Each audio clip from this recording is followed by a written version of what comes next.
오늘 아모스 5장 21절에서 24절 말씀인데요. 원래 24절만 하려고 했는데 이 전체 내용상 이게 그 위의 내용도 하면 전체 내용이 더 정확해질 것 같아가지고 21절에서 24절 여기 처음부터 끝까지 같이 읽도록 하겠습니다. 내가 너희 절기들을 미워하여 멸시하며 너희 성회들을 기뻐하지 아니하나니 너희가 내게 번제나 소제를 드릴지라도 내가 받지 아니할 것이요 너희의 살찐 희생의 회목자도 내가 보다보지 아니하리라.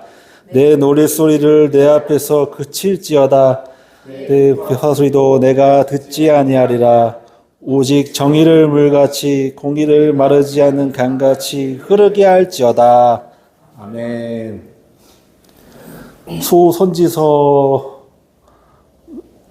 계속 나가고 있는데요. 이번에 이제 세 번째 호세아, 요엘, 그다음에 이제 아모스서인데요. 정의와 공의를 원하시는 하나님이란 제목으로 하나님 말씀을 선포하고자 합니다. 그 아모스서가 그 문서의 최초의 문서 예언자, 문서 예언서로 선지서로 이렇게 책에 나와 있더라고요. 그러니까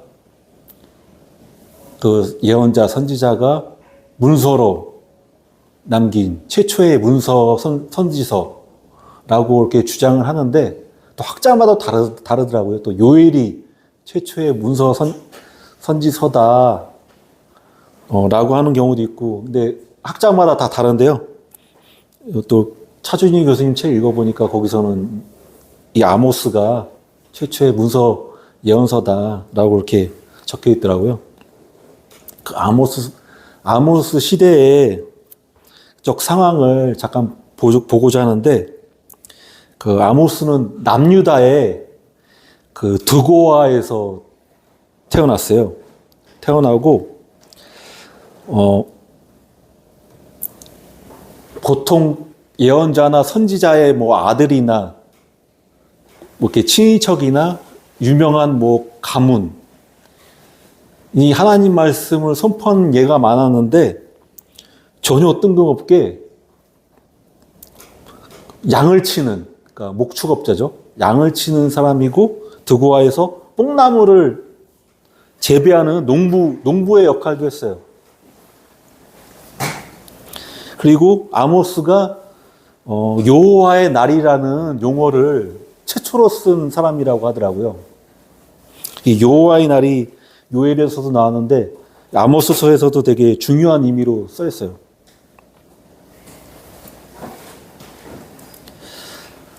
그 여호와의 날이라는 게 저번에도 설명했지만 그 이중적인 의미를 가져요.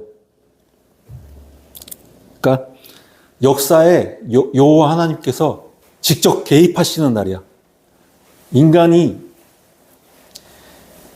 어떤 일을 해가지고 하는 날이 아니라 하나님이 역사에 직접 인간의 세상에 개입하세요. 역사하셔. 근데 이중적인 의미를 지녔다고 했는데 악인과 불의하는 자에게는 심판의 날이에요. 심판의 날. 그러니까 어두운 날이지. 근데 하나님의 백성에게는 구원과 회복의 날이에요. 같은 여호와의 날인데 악인이 체험하는 여호와의 날과 의인이 체험하는 여호와의 날이 달라. 같은 건데도. 그러니까 근데 아모스가 남유다 사람이라고 했잖아요. 근데 이상하게 하나님께서 북이스라엘로 가래. 그래서 하나님 말씀을 선포하라고.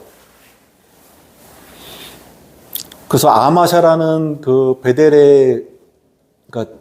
베델의 제사장, 이런 게 언쟁하게 되고, 이런 것까지 다 넣으면은 너무 길어질 것 같아가지고 일단 뺐는데요. 그 아모스가 이제 북이스라엘로 갔잖아요. 하나님 말씀을 듣고서. 근데 하나님 말씀이 임할 때 항상 보면은 엘리사도 그렇고, 엘리사도 12결이나 되는 소를 이렇게 농사 짓다가 하나님의 사람이 엘리야를 만나가지고 하나님의 일을 하게 되고, 아모스도 양을 치고 뽕나무를 키우다가 어떻게 하나님 말씀이 임하시고, 하여튼 열심히 사는 자에게 또 하나님께서 말씀 임하시는 것 같아요. 그리고 집안적으로나 혈통적으로나 유명하지 않은데도 아모스에게 나타난 것은 요엘에서 나타나는 뭐 성령의 민주화처럼 유명한 유력자에게서만 하나님 말씀이 나타나는 것이 아니라 우리 일반 성도에게서도 하나님 말씀이 임하실 수 있다. 그렇게 해석할 수도 있는데, 또 반면에 다른 쪽으로 해석해 보자면 얼마나 이 이스라엘과 유다의 지도층이 하나님이 보시기에 너무 눈꼴시었으면은 찾다 못해서 뽕나무 재배하는 양치기 아모스에게 나타났을까라고 저는 개인적으로 생각해 봅니다. 그러니까 아모스가 활동했던 북이스라엘은 경제적으로 되게 활성화됐어요. 그러니까 경제적으로 뭐 어려운 상황은 아니야. 뭐 IMF 이후라든가 뭐 그런 것처럼 활성화되고, 그때 당시에는 아수르가 약간 세력이 위축돼가지고 그렇게 외세의 위협을 덜 느꼈어요. 그러니까 살기 좋은 세상이죠. 인간적으로 볼 때. 그러니까 겉으로는 그렇게 보이는데 속으로는 사회적 불의와 종교적 타락이 극에 달했어요. 북이스라엘 백성들은 여호와의 날이 오기를 학수고대했거든요. 왜냐하면 자신들은 하나님의 백성이라는 선민의식에 가득 찼어. 그래서 여호와의 날은 자기에게 기쁨과 구원의 날이 될 것이라고 생각하고 확신했어. 그리고 자기들을 괴롭힌 이방 나라들을 심판하실 것이다, 하나님이 여호와의 날에. 그리고 심판받으로 말미암아 우리에게 기쁨과 구원이 주어질 것을 되게 학수고됐어요. 마치 우리 일제치하에서 언젠간 일제치하에서 이제 구원받고 이제 일본 놈들 처단당하고 기쁨과 한호의 독립만세를 외치리라, 그런 기쁨의 날이라고 생각했는데, 아모스는 정면으로 이스라엘 백성들한테 대놓고 선포해요. 하나님 말씀을. 아모스 5장 18절에 화 있을진저 여호와의 날을 사모하는 자여, 너희가 어찌하여 여호와의 날을 사모하느냐? 그날은 어둠이요 빛이 아니라. 너희들이 이스라엘 백성들아, 너희들이 되게 선민이고 하나님의 선택받은 백성이고 여호와의 날에 기쁨과 구원의 날이 될 거라고 착각하고 있지. 하나님의 생각은 전혀 달라. 너희들에게 심판의 날이야, 심판의 날. 하면서 이후 본문의 말씀, 우리가 읽었던 본문의 말씀이 나와요. 21절에 내가 너희들의 절기를 미워한대요. 하나님께서 너희들의 절기를 미워한대. 책을 보니까 이 절기가 무교절, 오순절, 초막절. 그러니까 대체적으로 애굽에 종되었던 이스라엘 백성들이 하나님의 은혜로 적과 끓이는 가나안 땅에 와가지고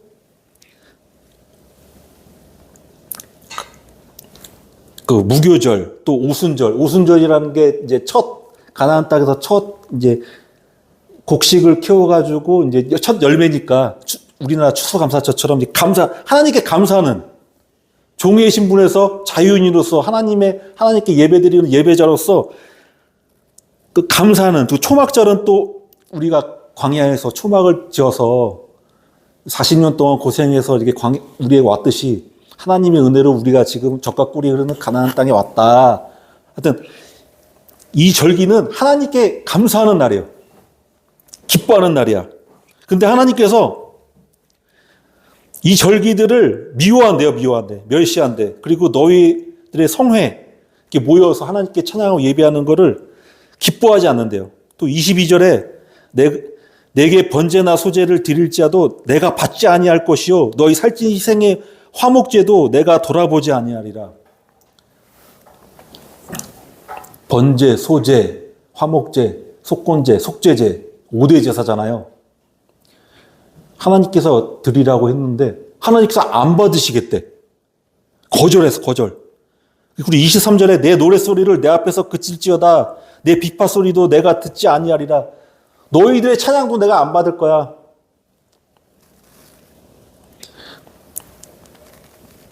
왜 그러셨을까 하나님께서?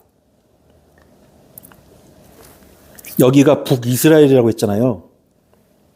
그러니까 남유다랑 북이스라엘이 갈라졌을 때 그 여로보암 왕이 그 북이스라엘 왕이죠. 이스라엘 백성, 북이스라엘 사람도 이스라엘 백성이니까 이스라엘 사람이잖아요. 예배 드리려면 어디로 가야 돼요? 예를 들어 사람이 성전으로 가잖아요. 근데 여기서는 그 여로보암 왕이 거기 남유다로 가서 예배를 드리면 나의 종교적, 정치적 위상이 위축되고 북이스라엘이라는 나라는 예배를 드릴 수 없는 나라네? 예배를 드리려면 꼭 남유다를 거쳐서 가야 되네? 약간 좀 남유다에 비해서 뭔가 밀리는 것 같고 뭔가 위상에도 나라의 격에도 안 맞는 것 같고 본인 생각이에요. 본인 생각. 안 되겠다. 베델과 단에 예배당을 제단을 세워야 되겠다. 제단을 세우는데 하나님께서 분명히 예루살렘의 성전에다가 예배를 드리라고 했는데 그냥 인간의 생각과 인간의 뜻, 뭔가 북이스라엘 사람들에게 어떻게 보일까, 왕으로서. 그런 것만 생각했지, 하나님을 전혀 생각하지 않으니까, 이런 망령된 생각을 갖게 되는 거죠. 근데 예배, 제단을 세우면 좋아. 또 원래 베델이 야곱이 이제 에서에게 맞아 죽을까봐 도망가다가 막 눈물 흘리면서 자고 있는데 나는 이제 어디 가야 할까 하면서 막 눈물 흘리면서 자고 있는데 갑자기 환상을 보여주잖아요. 사닥다리 위에서 막 천사가 오르락 내리락 하면서 거기가 베델이에요. 그러니까 이스라엘 백성들한테는 상징성이 있어. 그리고 베델과 그 단은 이제 이스라엘은 부엘세바부터 단까지 해가지고 그러니까 우리 백두에서 한라까지 하는 것처럼 그 이스라엘 그 지도 보면은 이제 단이 맨 위에 있나 봐요. 그래가지고 뭔가 상징적인 장소에다가 제단을 세웠는 것까지도 그것도 물론 안 좋은 거지만 하나님의 말씀에 어긋나는 거지만 더 심한 거는 금송아지를 제단에다 딱 만들어 놓고서 봐라 이 신이 우리를 이집트에서 애굽에서 우리를 구원해가지고 젖가꿀이 흐르는 가나안 땅으로 인도해낸 신이다 라고 하면서 그 한마디로 예배, 제사를 변질시켰어요. 변질시켰어.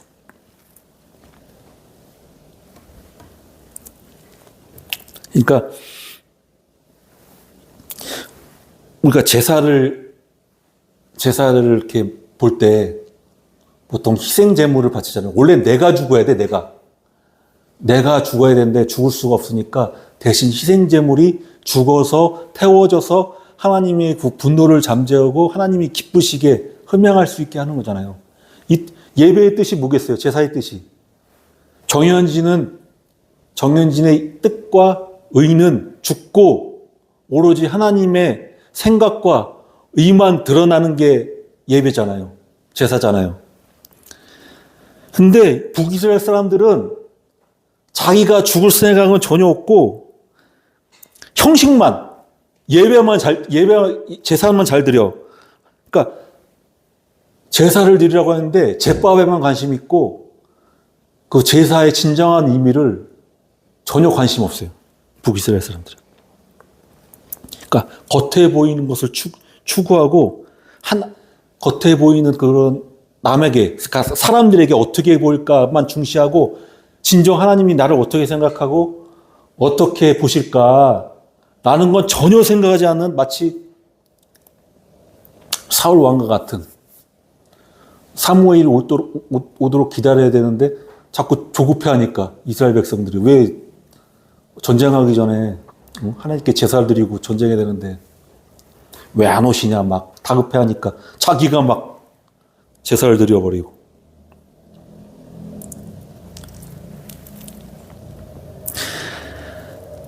하나님께서는 24절에 결말을 내줬는데 이게 우리 아모스서의 가장 핵심 구절이라고 차준희 교수님께서 이렇게 딱에 굵은 줄을 이렇게 딱 박아놨더라고요. 제사 이전에 먼저 공의와 정의가 흐르는 삶으로 드리는 예배를 원한다. 그러면 하나님의 뜻은 우리의 삶이 공의와 정의가 흐르는 물과 같이 강같이 흐른다고 했잖아요. 이스라엘 보면은 건기와 우기가 있어가지고 간헐천이라고 해가지고 간헐적으로 우기 때는 비가 막 와서 막 강줄기가 굵어졌다가 또 건기 때는 또 안 흘러. 근데 하나님 이런 걸 원하시는 게 아니야. 어쩔 땐 공의와 정의가 흘러넘치고 어쩔 때는 막 말라 비틀어진 그런 게 원하시는 게 아니라 마치 한강처럼 365일 상시 흐르는 강이잖아요. 그런 것처럼 뭔가 활동성 있게 계속 흐르는 강처럼 정의와 공의가 그 이스라엘에 넘쳐나기를 바란다. 이게 하나님의 원뜻이에요. 하나님의 원뜻은 근데 되게 비슷해요. 요엘과 우리 아모스 이렇게 보니까 요엘과 호세아에서도 인애를 제사보다 인애를 원하고 번제보다 순종을 원한다. 그러니까 제사 형식을 하나님께서 거부하신 게 아니라 형식 이전에 그 마음가짐 자세가 하나님 앞에 올바로 섰길 원하셨어요. 그럼 왜 하나님께서 번제와 소제를 안 받으시고 절기도 무시하시고 왜 찬양 소리도 안 받으시고 그러셨을까? 그 북이스라엘의 죄악상을 나열하자면 그 사회적 불의와 약자의 착취가 극심했어. 경제적으로 아까 괜찮다고 했잖아요. 빈곤층 착취, 의인을 은으로 팔아요. 근데 이 말씀을 읽어보니 꼭 예수님이 생각나더라고. 예수님을 은으로 팔았잖아요. 은 30냥에. 또 가난한 자를 신 한 켤레 값에 팔아버려요. 또 힘없는 자들을 완전 짓밟아요. 그리고 부자들이 가난한 자의 생계를 헐값에 매수하고 노예로 삼어. 모세의 율법에 우리 그 이스라엘 백성들이 홍해를 건너가자마자 우리 홍해 건너가는 게 세례잖아요. 침례잖아요. 침례. 그러니까 우리 옛사람은 죽고 새사람은 태어난 거야. 그 어린 양의 피, 그 예수 그리스도의 보혈의 값으로 우리를 속량하고 대속했어. 그 이스라엘 백성들은 이스라엘 백성 자신 게 아니야. 이스라엘 백성들의 생명은 하나님 것이에요. 그래서 이스라엘 한 사람 한 사람이 하나님의 종이에요. 그래서 하나님께서 모세를 통해서 말씀하셨어요. 이스라엘 자기 민족을 종으로 삼지 말라. 심지어 내가 이제 빚졌어. 갚아야 돼. 몸으로 때워야 돼. 그러면 6년 동안 섬기고 7년 되면 안식년을 더 가지고 더 크게는 희년을 더 가지고 다시 원상태로 복구시킬 뿐만 아니라 포도주도 주고 예물도 주고 곡식도 주고 다시 이제 경제적으로 회복시켜 줄 수 있게 도와주라는 거예요. 우리 인간적인 생각으로는 빚졌으면 계속 갚아야지. 왜 용서해 주지? 네, 하나님의 그 율법의 기본 사상은 사랑으로 가득 차 있어요. 사랑으로.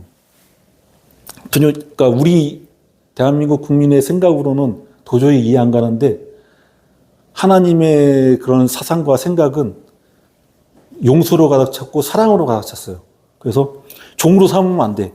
근데 북이스라엘 사람들은 겉으로는 이제 그 뒤에 나오는데 이제 예배를 잘 드리는데 행동으로는 공의와 정의는 그냥 어디로 가고 그냥 종으로 삼고 또 이제 정의를 왜곡해요.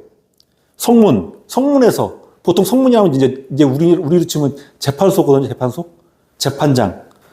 뇌물을 받고 재판을 곱게 해요. 그래서 가난한 자들을 재판에서 억울함만 당해.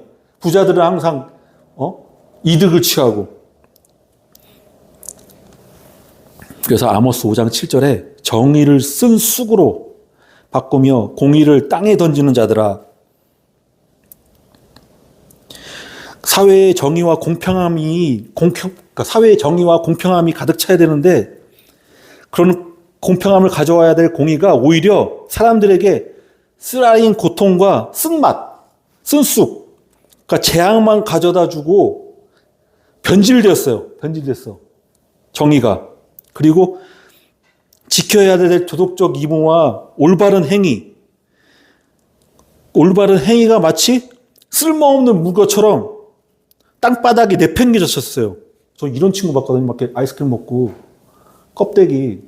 저 같은 경우는 이렇게 주머니에 넣었다가 이제 쓰레기에 버리는데 예전 얘기예요. 이제 어렸을 때 그냥 휙 버리는 거야. 그것도 이제 줍기 힘든 이런 나무 이런 데다가 버릴 거면 차라리 이제 길 가운데다 버리라고 청소하는 사람이 줍기 쉽게. 그런 것처럼 아무 쓰잘데기 없는 것으로 만들었어요. 공의를. 그래서 정의를 쑥으로 바꾸고 공의를 땅에 던져.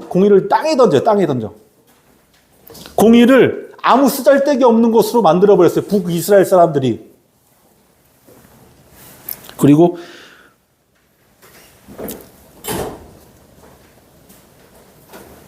그러니까 아모스 선지자는 이런 사회적 불의와 도덕적 타락 때문에 이스라엘이 하나님의 심판을 피할 수 없을 것이라고 경고해요. 북이스라엘 사람들아, 여호와의 날이 오기를 학수고대하는데 오지 않기를 바라야 돼. 너희들 죽는다. 너희들이 지금 행동을 그딴 식으로 하면서 지금 하나님의 공의가 하나님의 심판을 피하려고 하느냐. 그리고 북이스라엘 사람들의 부유층이 되게 무자비했어. 가난한 자의 옷을 전당 잡아요. 돈 빌려주고서 이제 옷을 잠깐 저당 잡아. 이제 돈 주면 이제 옷을 줘야 되잖아요. 근데 하나님의 말씀에 저당 잡힌 옷을 밤이 되면은 돌려주래요. 돈을 받든 안 받든. 왜냐?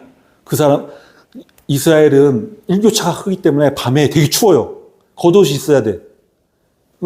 벌벌벌 떨면서 잠도 못 자고 막 되게 고통스러워하는데 사랑의 하나님께서 그것도 아시고서 옷을 저당 잡으면 다시 돌려주라고 했는데 북이스라엘 사람들이 어떻게 했는지 알아요? 그 옷을 가지고 제단 옆에 두고 누워서 이렇게 자. 돌려주지도 않고. 그리고 약자들의 고통을 외면해요. 그리고 사치와 방탕이 넘쳐났어. 상하 궁궐을 집을 짓고 되게 사치하고 술에 취하고 쾌락을 추구했어요. 그리고 탐욕적인 상행위가 가득했어. 그러니까 곡식 돼 이렇게 하잖아요. 되를 작게 하고 또 은을 많이 받고 거짓 거울로 속여요. 분명히 율법에 거짓 거울로 속이면 안 된다고 나오잖아요. 하나님 말씀에.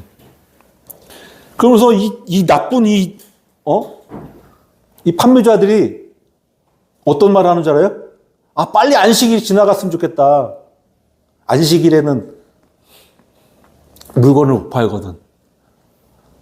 이게 뭔 얘기예요? 빨리 안식일 지나서 사기쳐야지. 빨리 안식일 지나가지고 비싸게 팔아먹어야지.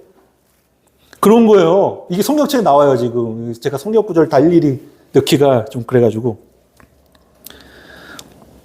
그리고 두 번째. 이런 북이스라엘 사람들이 웃긴 게 종교적 형식주의에 되게 강하고 되게 의식을 되게 즐겼어요. 그래서 이 사회적인 부패 속에서도 종교 의식 자체는 되게 유심했어. 그래서 아모스는 이러한 위선적인 예배를 되게 질책했는데, 그러니까 맹목적인 특권의식, 하나님께 선택받은 백성이라는 선민의식, 특권의식에 사로잡혀가지고 자신의 죄악에도 불구하고도 심판받지 않을 거라고 확실한 믿음을 가졌어요. 이게 훌륭한 믿음이라고 해야 될지 말해야 될지 모르겠는데 믿음을 가졌어. 확고한 믿음을. 그리고 베델과 길갈, 베델과 단, 여로보암이 베델과 단에 제단을 세웠는데 또 여기 아모스 시대에는 북이스라엘이 베델과 길갈에 종교 중심지를 만들어가지고 제사와 헌금은 또 풍성하게 드려. 진정한 회개 없이 공허한 형식에 불과하고 이런 열심을 참 어떻게 해봐야 되는지 모르겠는데 행동 거지는 강도의 소굴인데 또 하나님께 나와가지고 찬양하고 막 예배도 잘 드리고 헌금도 잘 드리고 저 정현진 같은 경우에는 어머 훌륭한 성도네 대단한 분이네 자주 왔으면 좋겠다라고 생각할지 모르는데 하나님의 눈을 못 속이잖아요. 사람은 외모를 보거니와 하나님은 그 심령 마음을 보신다고 하잖아요. 도저히 역겨워가지고 볼 수가 없는 거예요. 하나님 앞에서는. 하나님은. 근데 과거와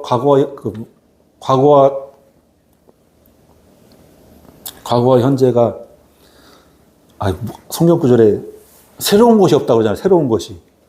이때도 그랬는데 예수님 시절에 그러잖아요. 예수님 시절. 바리새인과 사두개인 사람들이 회칠한 무덤들아, 더 극혐하셨잖아요, 예수님이. 이때나 그때나 예수님 때나 지금도 뭐 다르진 않을 것 같은데 참 우리 죄된 속성을 가진 우리 인간들의 되게 일관성은 인정해줘야 될 것 같다. 그러니까 심지어는 찬양도 안 받으시다, 예배도 안 받으시다, 듣기 싫어, 듣기 싫다, 찬양도 듣기 싫다 하는데 라모스 8장 11절에 이거 없어요? 제가 주 여호와의 말씀이니라 보라 날이 이른지라 이 여호와의 날인지는 모르겠어. 근데 날이 이른지라 내가 기근을 땅에 보내리니 양식이 없어 주림이 아니며 물이 없어 가람이 아니요 여호와의 말씀을 듣지 못할 기갈이라. 그러니까 먹는 양식, 물이 없어서 고통받는 것도 대단한 고통인데 거기에 더해가지고 여호와의 말씀을 아예 끊어버리겠다. 아예 말씀도 안 할, 말도 안 할 거야 그냥. 아예 내팽겨 치는 거죠. 그럼에도 불구하고 사랑의 하나님께서는 또 항상 마지막에 요엘서도 그렇고 호세아서 마지막에 또 희망의 메시지를 주시잖아요.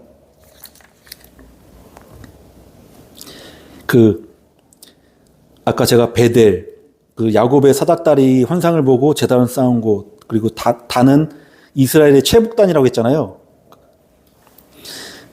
그리고 이렇게 금송아지를 세운, 여로보암이 금송아지를 세운 그런 제단 있는 곳이고, 또 길갈은 요단강을 건너가지고 이스라엘 백성들이 이제 여호수아가 할례를 행하고 거기서 길갈에서 유월절을 지냈어요. 유월절. 그러니까 나름 의미 있는 곳이죠. 북이스라엘에게 의미 있는 곳인데 이 아모스 시대에는 자주 순례하고 제사를 드렸으나 공의와 정의를 내다버린 외식적 신앙으로 그 지역이 이미 고착화됐어. 베델과 길갈. 베델과 길갈 하면은 저기는 외식적인 곳이야. 하나님께 진정으로 예배드리는 곳이 아니라 행동 거지는 막 강도의 소굴처럼 하면서 남 보이기에는 훌륭한 신자처럼 보이는 진짜 외식적인 곳이야 라는 이미지가 가득 차가지고 아모스가 이런 얘기예요. 아모스 5장 4절에서 5절에 희망의 메시지를 주고 또 피할 길을 얘기하는데 너희는 나를 찾으라 그리하면 살리라. 베델을 찾지 말며 길갈로 들어가지 말며 브엘세바로도 나아가지 말라. 길갈은 반드시 사로잡히겠고 베델은 비참하게 될 것임이라 하셨나니 너희는 나를 찾으라. 그리하면 살리라. 형식적인 예배에 사로잡히면 비참하게 된다. 진정한 예배는 우상 숭배와 불의를 버리고 회개하는 삶, 또 사회 속에서 하나님의 뜻인 정의와 공의를 실천하는 것이 빛과 소금의, 예수님 말씀하신 빛과 소금의 직분으로 사회에서 영향력을 끼치는 것이 진정한 예배다. 또 요한복음 4장 23절에서 24절에 사마리아 여인과 예수님의 유명한 대화가 있잖아요. 우리 사마리아인은 이 산에서 예배드리고 이스라엘 사람, 유다인은 예루살렘에서 예배드리는데 하니까 예수님께서 사마리아 여인에게 아버지께 참되게 예배하는 자들은 영과 진리로 예배할 때가 오나니 곧 이때라. 아버지께서는 자기에게 이렇게 예배하는 자를 찾으시니라. 하나님은 영이시니 예배하는 자가 영과 진리로 예배할지니라. 영과 진리로.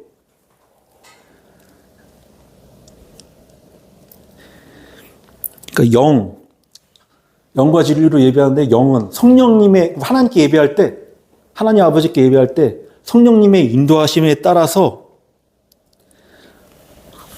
회개하는 마음, 하나님 앞에 이 참회하고 울부짖는 마음으로 나아가서 또 진리로, 하나님 말씀은 진리잖아요. 그 하나님 말씀대로 순종하면서 예수 그리스도 의지해서 나아가는 게 참된 예배이다 라고 예수님께서 말씀하셨어요.